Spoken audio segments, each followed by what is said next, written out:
Omar Rincón, Elena Urán, Ramón Jimeno, gracias por estar acá en esta conversación que vamos a tener ahorita sobre militares, símbolos y democracia.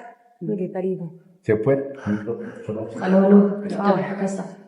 Y bienvenido a todo el público al barrio.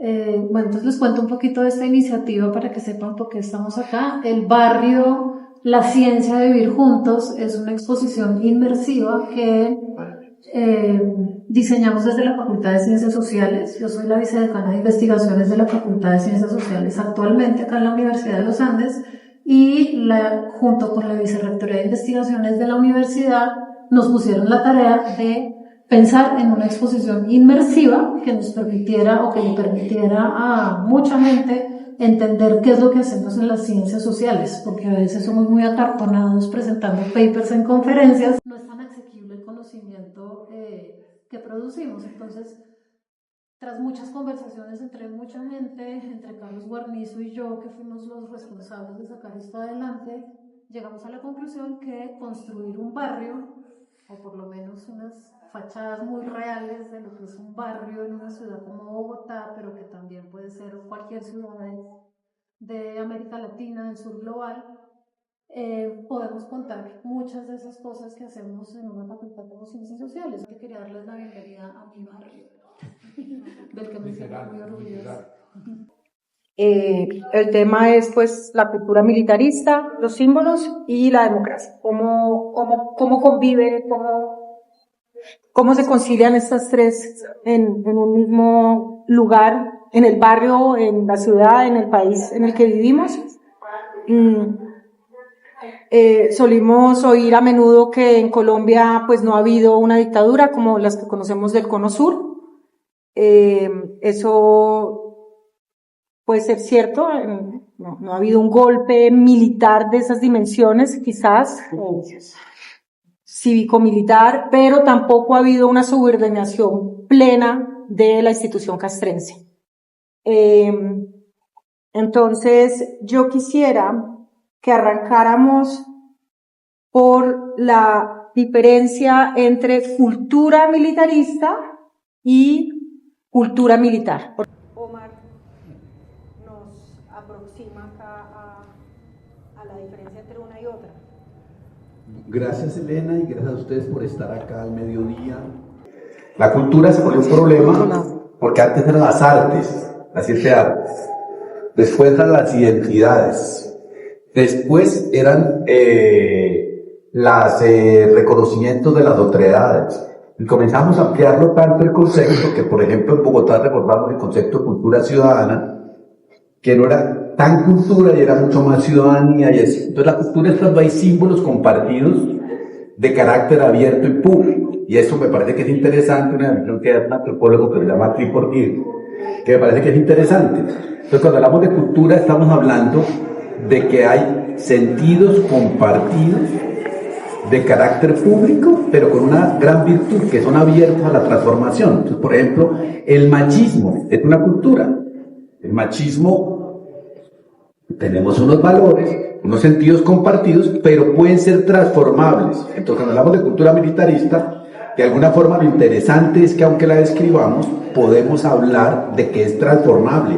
No tiene por qué ser así. Y creo que en este momento del país es clave hacer eso. Entonces, militarismo es básicamente la gente que cree que toda solución a la convivencia social tiene que estar por medio de lo militar, en lo que eso signifique. La cultura militarista, por otro lado, lo que habla es como de valores como el patriotismo, la obediencia, el autoritarismo, el conformismo.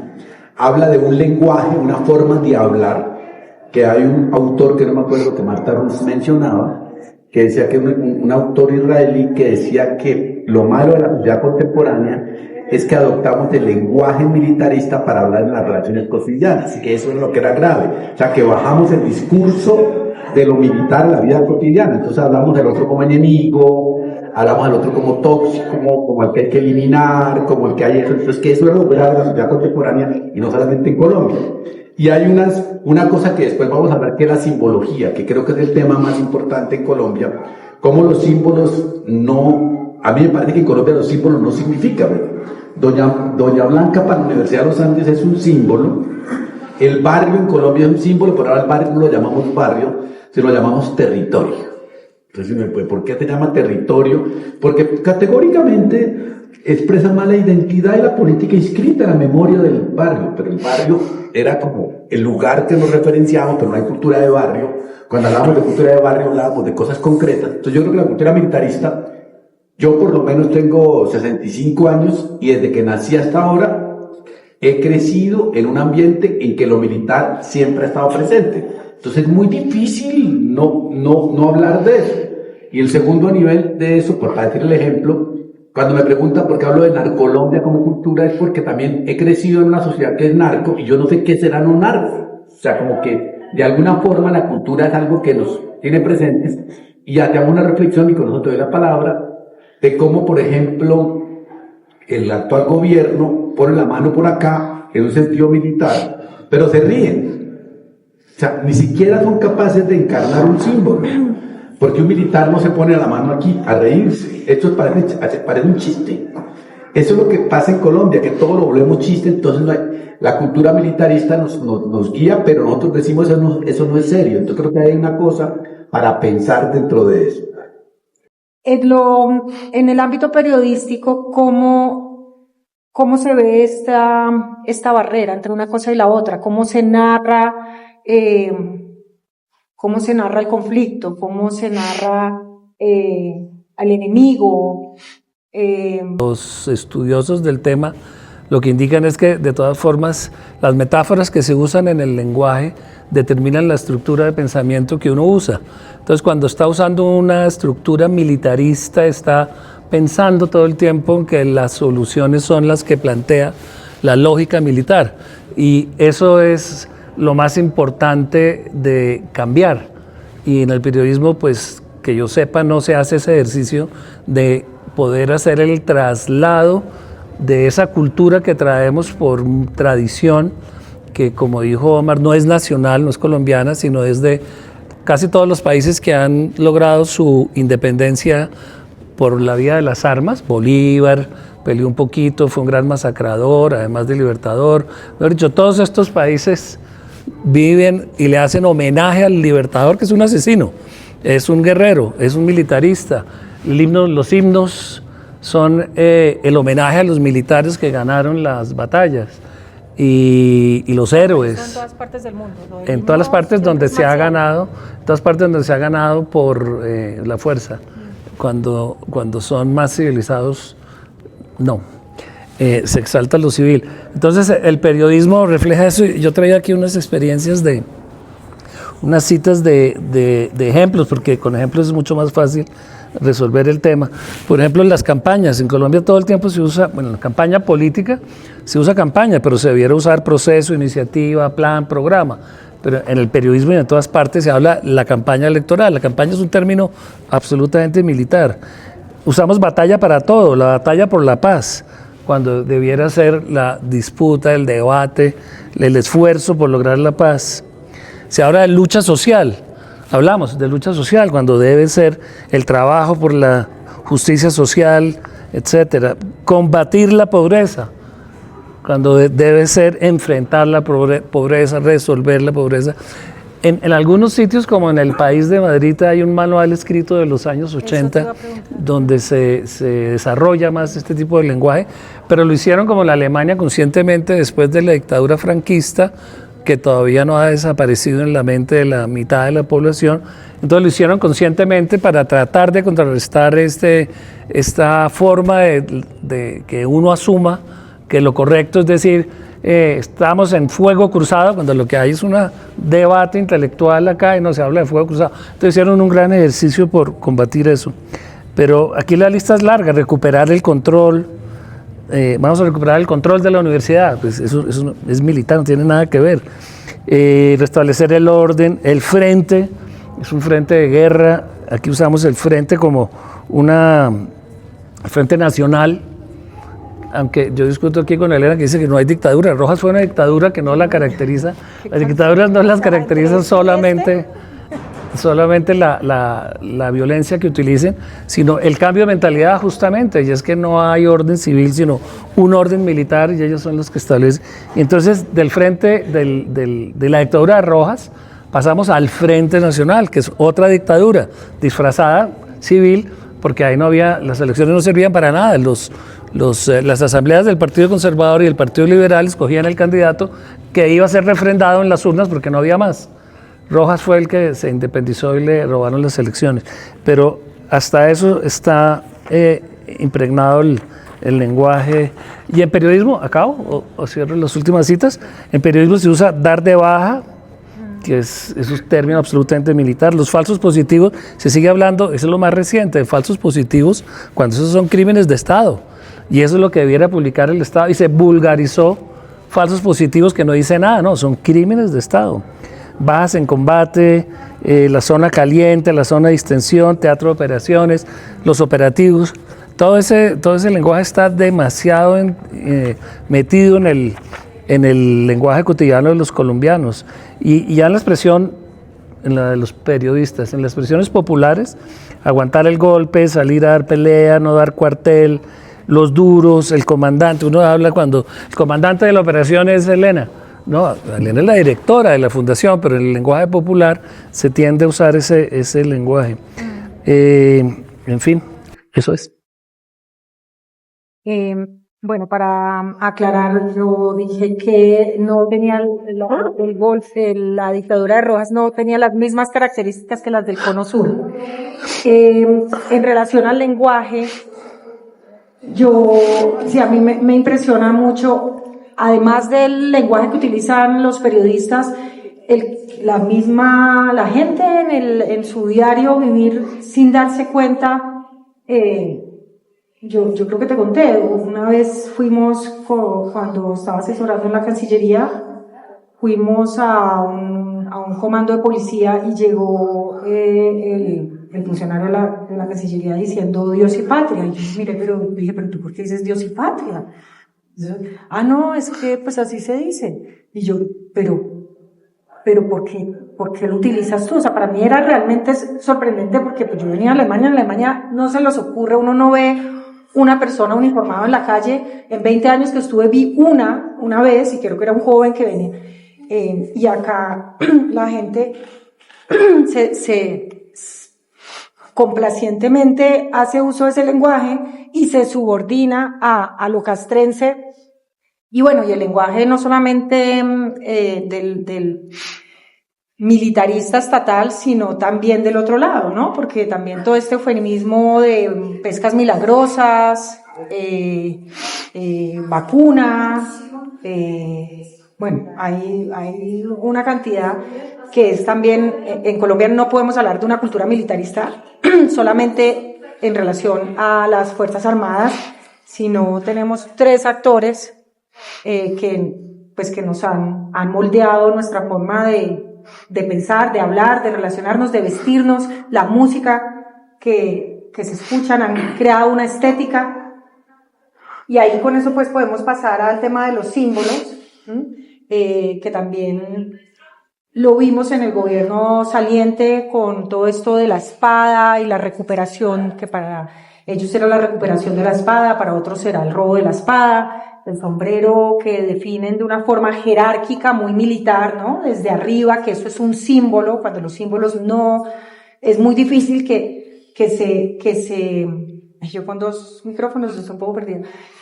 Un símbolo no se constituye porque lo diga alguien desde su lugar jerárquico más alto, o la bandera también. Entonces esta dificultad también para lograr símbolos, que lo mencionabas tú ahora, que ayuden a crear un relato de nación. No hay, cada uno es a ver cuál se impone, también la lógica militar, y de ahí de los símbolos del gobierno saliente, entonces entramos al gesto de Abelardo en el Palacio de Justicia, un sitio lleno de memoria, y donde el magistrado de la Corte Suprema ni siquiera se inmuta, ahora pues con el anuncio y la discusión de si lo va a poder hacer en la guarnición, posicionarse en la guarnición militar o no, todo eso, ¿qué lectura haces tú eso? ¿Cómo influye este tipo de discursos, de gestos, de símbolos desde estos lugares de poder en la gente? Bueno, dos comentarios antes de entrar a lo que Elena habla. Yo le decía a Ramón antes de entrar que yo vengo del periodismo también y yo creo que la lógica periodística que enseñamos en las universidades tiene una lógica, si no militar, rara, y es que siempre tenemos que tener fuente y contrafuente. O sea, siempre nos dicen, tiene que hablar uno de Uribe y uno de Petro. Tiene que hablar uno de Santa Fe y uno de Millonarios. O sea, siempre estamos en la lógica de la confrontación. Entonces, la polarización es un acto periodístico permanente y no es que la vida sea polarizada, sino que el periodismo debe informar por método en ese tipo de cosas. Cuando tú hablabas también de la lógica religiosa, la lógica religiosa es una lucha contra el demonio, contra el mal, contra el otro, y también estamos incluidos por eso. La lógica cotidiana que hablaba Ramón del lenguaje, yo siempre me río para mí mismo porque no puedo explicarlo por fuera. Le dicen a uno, ¿cómo estuvo la fiesta? Y dice, violenta. Es que estuvo buenísimo. ¿Cómo le pareció el postre? De muerte lenta.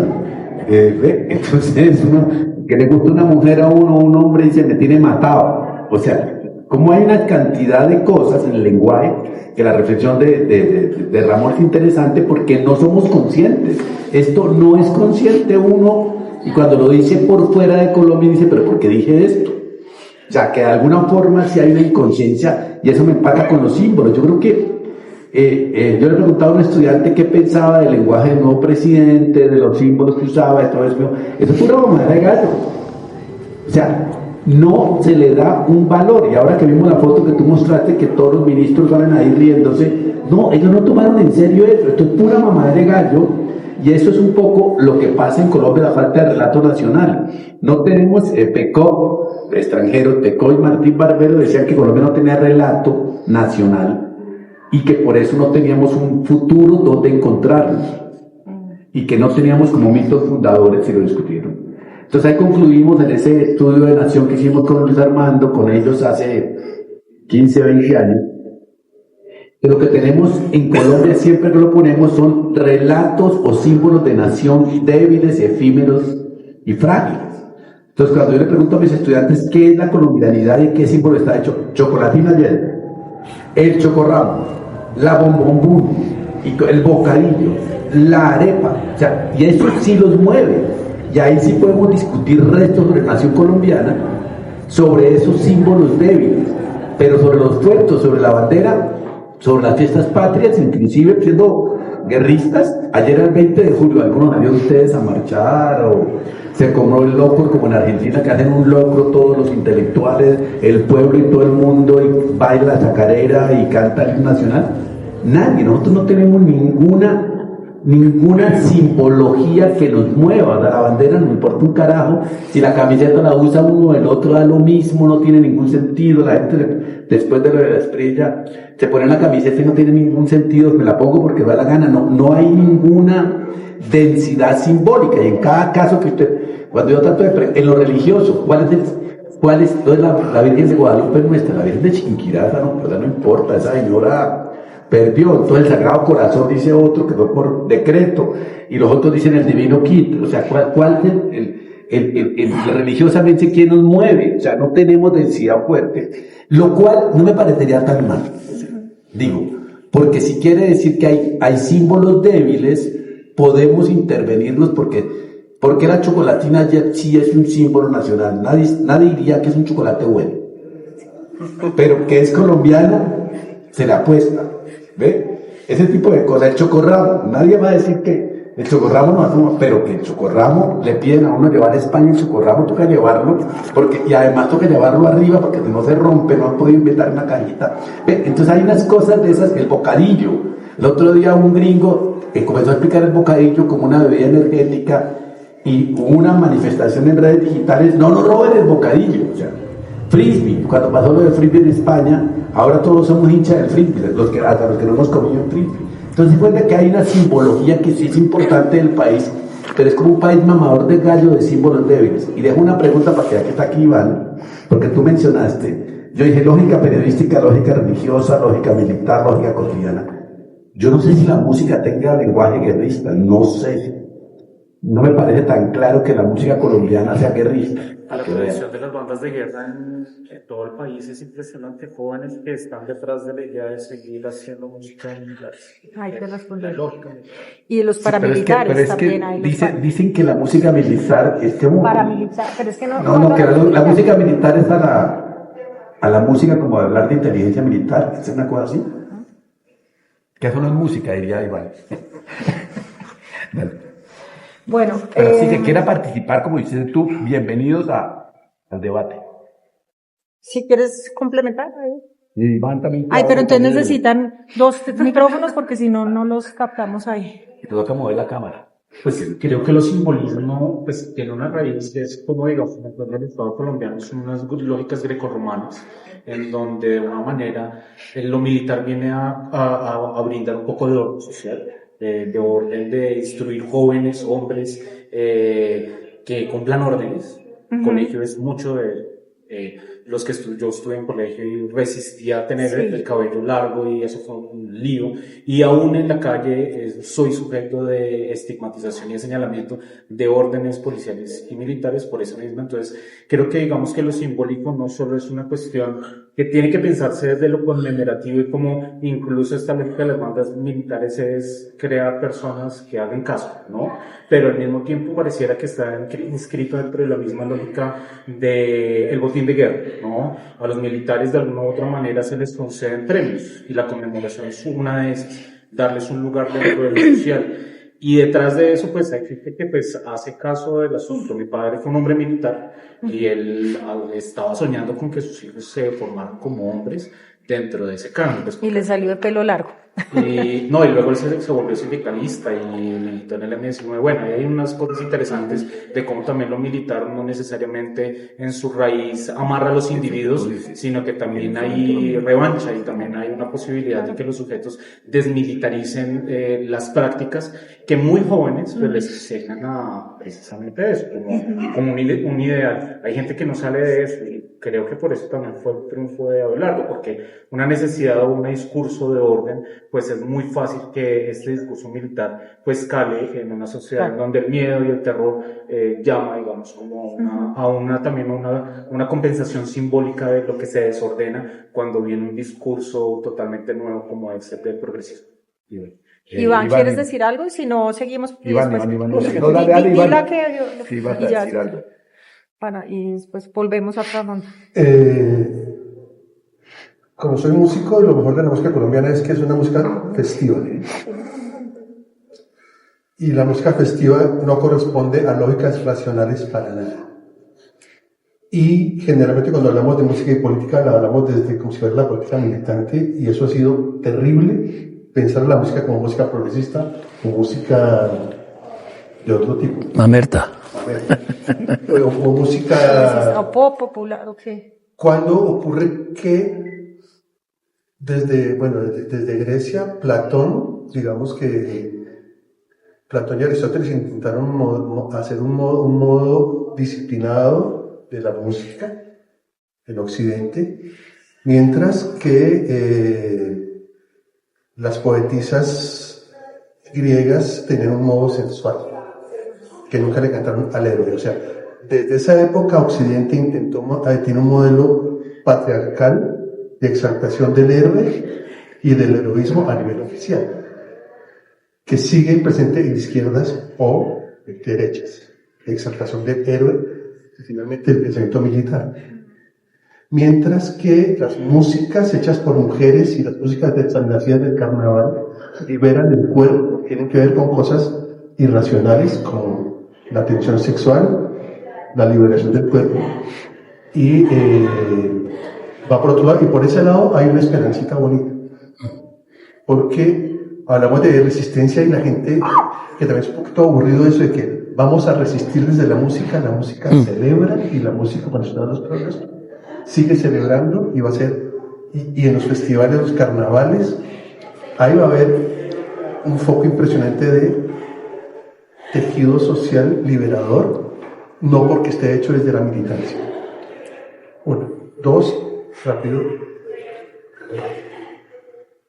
Preocupa, o sea, cuando nombran a la nueva ministra de Cultura, que es una especialista en defensa y contraterrorismo de la Escuela de Washington de Militar, no es una decisión inocente, es una decisión estratégica que va porque entendieron la importancia de la lucha, o de hecho de lo que llaman ellos la batalla cultural. Luego, no van a estar dedicados a la gestión de las artes y las culturas, sino a los valores, para incorporar los valores de las derechas, patriarcales y militaristas. Y es tan loco lo que ocurre en nuestra organización, en la planificación de la cultura, y no sé si en los demás ministerios, pero yo de vez en cuando entro a la burocracia y entro y salgo, que es cómo lo obligan a uno a un método que se llama, pues, el marco lógico. El marco lógico de planificar la cultura y no sé cuántas cosas más en el Estado es una metodología que viene de planificación militar por objetivos. O sea, planificamos la cultura desde marcos militares.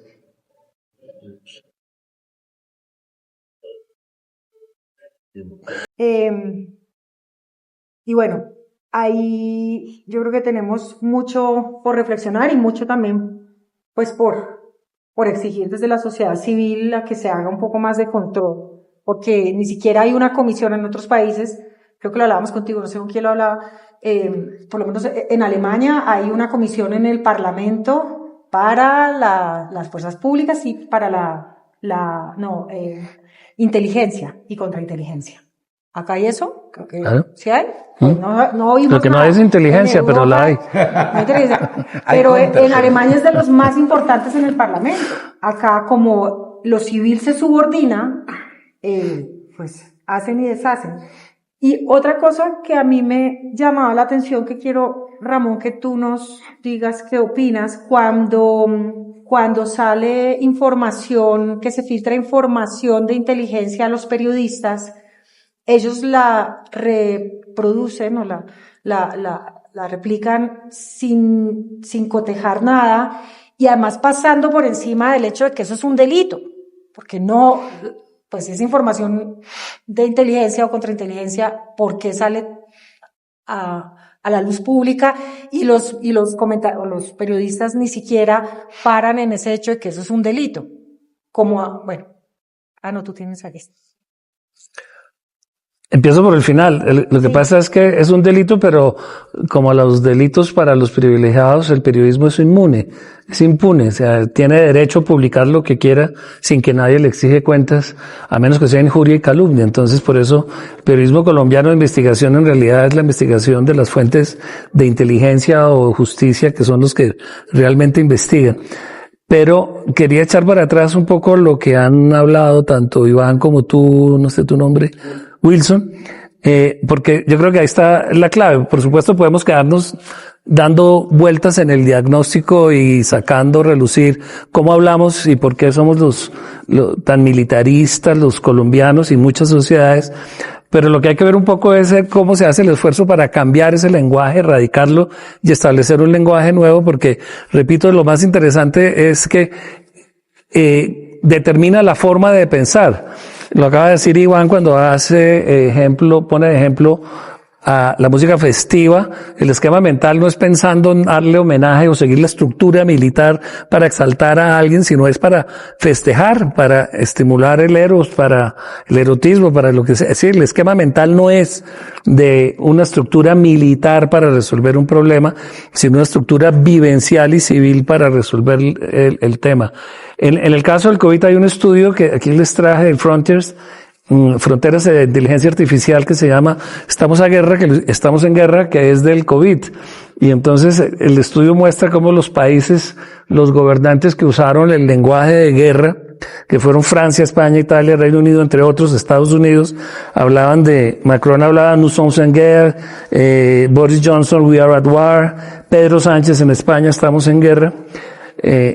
Tuvieron una solución distinta en el COVID a los que hablaron en el lenguaje de invitar a la ciudadanía a cuidarse entre todos, el cuidado mutuo, la empatía, y enviando este tipo de mensajes. Pues ustedes se acuerdan de Arden, la de Nueva Zelanda, y Solberg de Noruega, pues lo que dijeron. Pero lo interesante es que el estudio concluye que los países que usaron metáforas de guerra centralizaron el mando, restringieron las libertades civiles y provocar una polarización, como pasó aquí en Bogotá, me acuerdo muy bien, contra Claudia López por las medidas coercitivas. Pero en los países nórdicos donde más usaron el lenguaje colectivo, lo que lograron fue que la misma ciudadanía cooperaba mucho más en todas las medidas sin necesidad de poner el ejército y la medida que usted no puede salir porque hay un policía. Entonces ahí es donde ve uno la importancia de cambiar el lenguaje, porque sí afecta la forma en que el mismo ciudadano se comporta y la forma como la autoridad ejerce su obligación de respetar a la ciudadanía. Entonces, digamos, el ejercicio es poner, como se hace en los periódicos, el manual de estilo, poner el nuevo lenguaje para que la gente empiece vuelva a pensar sin el estigma militar. Porque no es fácil. Colombia ha vivido en la guerra por distintos tipos de conflictos de guerra desde el siglo XIX, cuando la guerra de los 1000 días, que es la más grande, es una de las guerras que en Colombia no sé por qué está tan borrada, pero después de la guerra civil norteamericana es el segundo conflicto con mayores muertes modernas en un conflicto civil, en porcentaje, por supuesto. Pero luego tuvimos la violencia de los años 50, que también estaba borrada de la historia colombiana, la dictadura, no dictadura de Rojas, y el Frente Nacional, que fue una dictadura civil. Entonces, ¿qué pasa? Que hay si ustedes miran, nosotros los que seguimos en el periodismo más de 30 años y largos, si ustedes miran, la institución más prestigiosa de los colombianos es el ejército, pero hace más de 30 años, no es una cosa nueva, y por 70, 80 puntos, el segundo es la iglesia, que tiene 50 o 60. Entonces, ¿qué es lo que hace que el colombiano piense que tiene que existir una entidad militar que lo defiende, que lo organice? Sí, es esa inseguridad. O sea, no es que los colombianos seamos bobos y asumimos el lenguaje militar porque sí. No, es porque hay una situación objetiva de violencia que nos hace creer primero los militares, porque son los que nos defienden, porque son los que van a matarse con los guerrilleros, con los paras, con los narcos. Entonces hay que apoyarlos, porque si no, ¿quién nos defiende? Y mientras esa situación de base no se resuelva, proponer el cambio de lenguaje como el que estoy diciendo que usan en otros países, pues cae un poquito en el aire, porque la gente en Cali, la gente de las regiones en donde el conflicto es más intenso, pues el lenguaje que le sirve, que le funciona, y la lógica que le funciona es la militarista, no la lógica civil. Entonces, esa transformación implica ser consciente de la necesidad de resolver el conflicto para poder dar el paso y poner los militares al otro lado. Los militares, como lo viste muy bien en la posesión, como ahora se ve, ahí está perfectamente el dominio de la lógica militarista en el ejercicio de la Espriella en su forma de gobernar. Dependemos de los militares. Sí, no son los civiles que le damos un voto a los militares para que ejerzan, en caso de ser necesario, la fuerza para defender la democracia, sino son los militares los que defienden nuestra democracia. Estamos invertidos. La democracia es civil, no es militar. Pero aquí le damos el valor al revés. Gracias a los militares tenemos dictadura militar, pero gracias a los militares no tenemos democracia. Es a pesar de ellos. Sin embargo, aquí lo exaltamos. Entonces, ese cambio no es tan fácil como uno quisiera, porque de verdad la situación del país dificulta mucho la transformación. Respecto de Alemania y plantear pues el asunto de cómo las sociedades producen y proyectan imágenes de su propia sociedad, ¿cierto? Y también de otras sociedades. Pues en el caso de Alemania, es verdad que es un país que ha producido imágenes de sí mismo como si fuera un país diplomático, pacífico, ¿cierto? Después de nazi Alemania, Pero al mismo tiempo, Alemania también es uno de los productores más importantes De de armas, armas, sí. ¿cierto? Y también la policía, por ejemplo, a través del genocidio en Gaza, lo que hemos visto en Alemania es que aunque exista esa imagen, la policía también ha sido muy violenta, ¿cierto? Y entonces contrastearlo yo soy del Medio Oriente, y el Medio Oriente, pues, de Irak, y Irak es una sociedad que también a través de años, de décadas, la imagen del Medio Oriente que el Occidente ha producido es una imagen de sociedades intrínsecamente violentas, ¿cierto? Y allí la única respuesta y la única herramienta que el Occidente tiene para arreglar el Medio Oriente, así es, muchas veces la palabra, ¿cierto?, es la violencia, son las armas, son las herramientas de militar, ¿cierto? Y creo que ahí también eso ha resultado en una apropiación de sectores de la sociedad, por ejemplo en Irak, pero acá también, ¿cierto?, en Colombia, por ejemplo los paramilitares que se han apropiado de esa imagen de la violencia y la necesidad de la violencia, ¿no? Hace poco tiempo, por ejemplo, los paramilitares en Antioquia, después de las elecciones, dijeron que ya empezaron a amenazar a los comunistas, ¿cierto?, como la izquierda en Antioquia, y que ya llegó la hora de matarlos y bueno, de lidiar con ese problema, ¿cierto?, con la violencia. Entonces, ahí también lo que quiero decir es, los símbolos que existen en una sociedad no existen en un contexto vacío, ¿cierto? Son el resultado de tantos procesos y una cosa ha resultado en otra, y yo diría que justamente esa producción activa desde el occidente de imágenes de sociedades en el sur global, de sociedades violentas, ha resultado justamente también en el lenguaje que utilizamos a través del sur global, ¿cierto? ¿Quieres comentar? Pues, dale. Y hay muchos músicos y mucha gente que sale posando con armas, pero ellos dicen que lo hacen es por parte del flow. O sea, es parte del flow, es una cosa rara y me parece que es interesante eso. Y lo que tú dices, sí, claro, el contexto, mucho. La explicación que estamos buscando nosotros es, yo me preguntaba cuando tú estabas hablando, porque también Iván mencionó a Aristóteles y eso, pero date cuenta que la Ilíada y la Odisea son violentísimas. O sea, ¿por qué será que los relatos, es como si fuera que el ser humano tiene una expresión no erótica o tiene erotismo a través de lo bélico? No, ¿me entiende? Como que es, como, porque me gustó esa frase, frente al héroe, el eros. Me parece una frase chévere de la música, pero pareciera que la guerra es erótica también. O sea, pensarlo también desde esos términos me parece que podría abrir discusión para otro tipo de cosas, no quedarnos solamente, porque creo que sí lo que tú mencionas y lo que vos haces, es que, y hablando que no tenemos ni idea del Medio Oriente o como se llame, porque ese medio no es el nombre, decimos, hay algo interno que tiene que mover en esas sociedades. Y no somos totalmente todos violentos en Colombia. El 99% del tiempo la pasamos divertidos. Y decir aburrido, tengo un amigo, digo que la selección española es aburrida, se pone bravo. Le digo, pero se puede ganar siendo aburrido. No, es que, digo, pero es que también se puede ser aburrido. No es como es la crítica peor a la selección española, es que es aburrida. Lo cual no debería ser porque juega bonito. Jugar bonito y ser aburrido es posible. Entonces, me parece que por ese lado del eros, de la fiesta, de otro lenguaje, es donde vamos a encontrar que también Colombia y todos los países tienen algo que les permite crear otros relatos que son los que hacen felices a la sociedad. ¿Puedo meterle cuchara? No, precisamente el tema de poder tener armas vuelve al esquema de la estructura mental.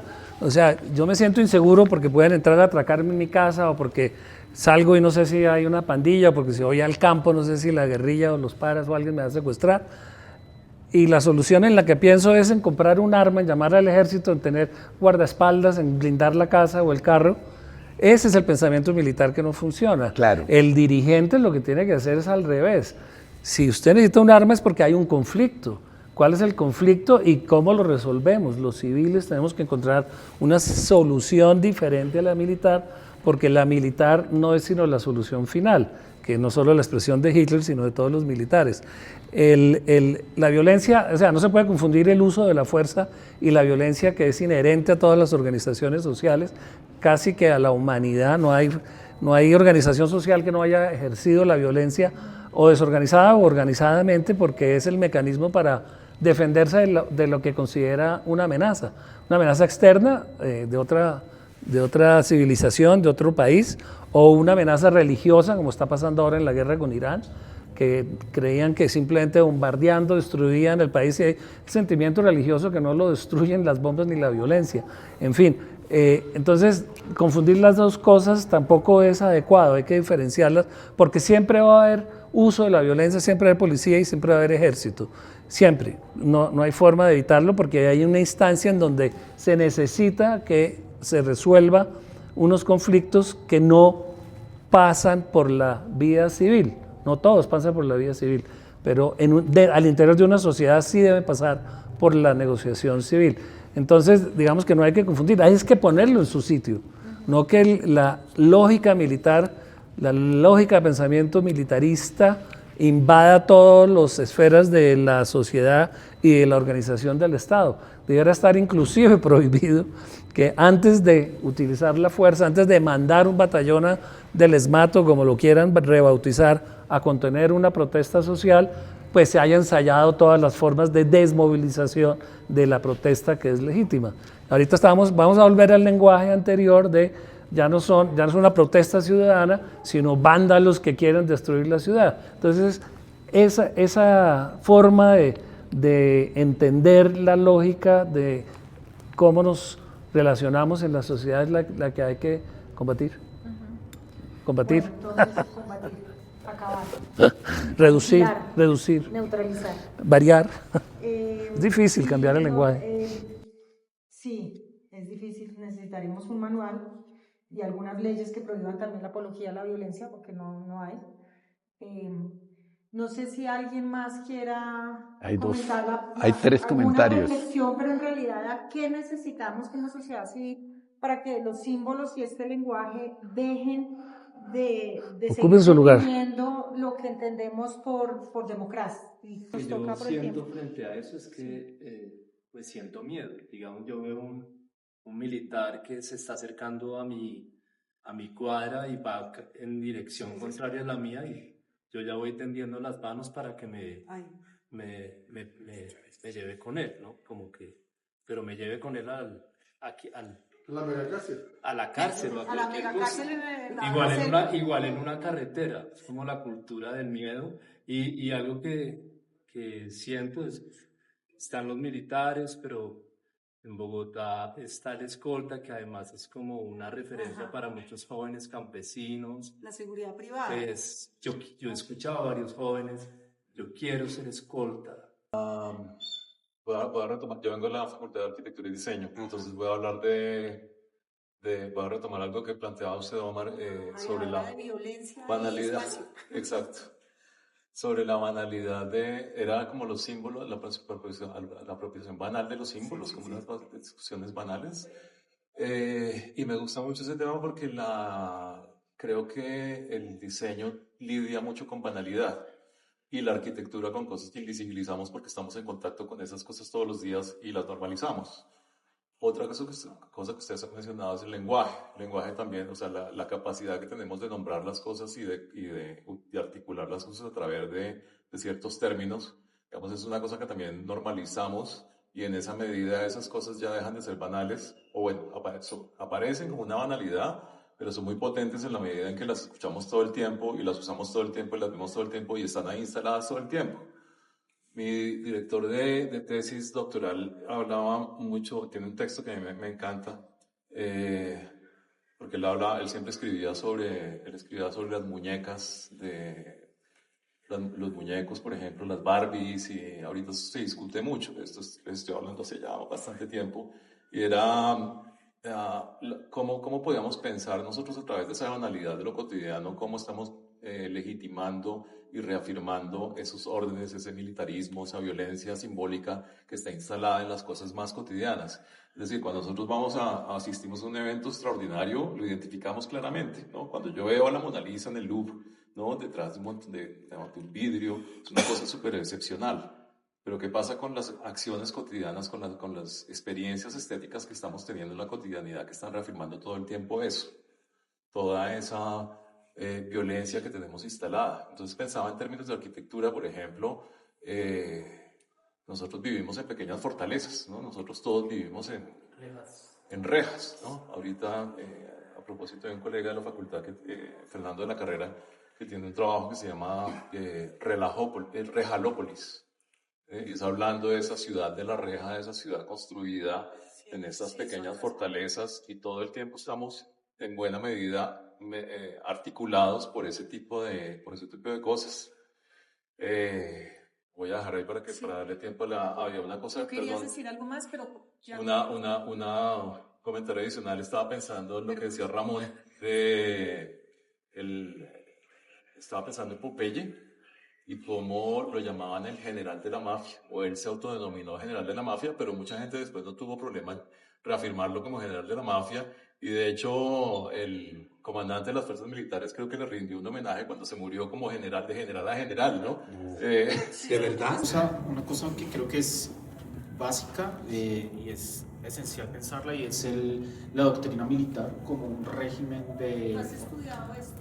Sí, yo soy antropólogo, máster en estudios políticos, y he entrevistado militares en diferentes espacios, y precisamente, digamos, lo que he encontrado es, número uno, que la doctrina militar no se ha podido separar de cosas decimonónicas como el Dios y patria, como, digamos, los ritos católicos reafirman unas ideas de bien y de mal, también una identificación política de un otro que coincidencialmente tiene que ver con el fenómeno del siglo XX, de comunistas, de la izquierda, y cómo eso, la doctrina militar, pues al final crea sujetos obedientes, también unos voy a hacer una metáfora que puede ser muy dura, pero son perros rabiosos que son lanzados en un momento en donde se necesita, es precisamente una detonación de violencia lo suficientemente ciega para que un soldado campesino, alguien que no pasa por una formación crítica, pueda detonar un arma, ¿no?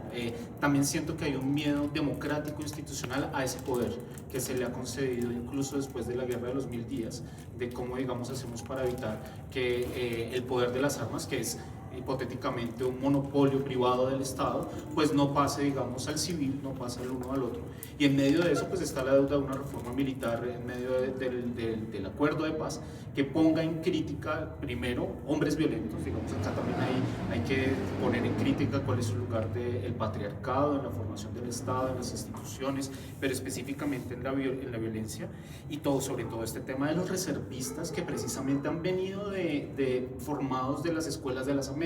Los oficiales activos de la reserva, eso también es una cosa que no se ve ninguna vez. Y que están reclutando jóvenes en los barrios para llevárselos a Ucrania. Entonces ahí hay o sea, no es una cuestión menor en los pueblos, o sea, acá estamos hablando de Bogotá, en las sociedades que están al frente del conflicto, pues son los jóvenes que al final van a terminar en grupos al margen de la ley, haciendo absolutamente lo mismo, ¿no? Obviamente con un clic que es la cuestión del dinero, de portar un arma. Por eso ahí estas narcoestéticas son tan funcionales para los jóvenes, pues porque a un hombre con un arma, con una moto y con 2 millones de pesos y con drogas en el bolsillo, pues los hace hombres con micropoderes que al final replican nuevamente un hombre que quiere poseer a las mujeres. Y bueno, y ahí nos vamos a otras ramas en donde nuevamente lo militar no es algo menor, no solo es simplemente la seguridad del mal mayor, del fantasma del comunismo que nos persigue, sino de unas lógicas que al final eso nos ponen en un lugar en donde la democracia al final pareciera que está más proclive a la administración de violencia que a la administración de derechos. Muchas gracias. Me encanta esto que le dijo Miguel Unamuno a este militar franquista. Le dice: la diferencia entre usted y yo es que usted, que es militar, me puede militarizar a mí. Yo, que soy civil, no puedo civilizarlo a usted. Y con eso, bueno, cerramos. Muchas Mil gracias, gracias a todos gracias. por estar y comentar.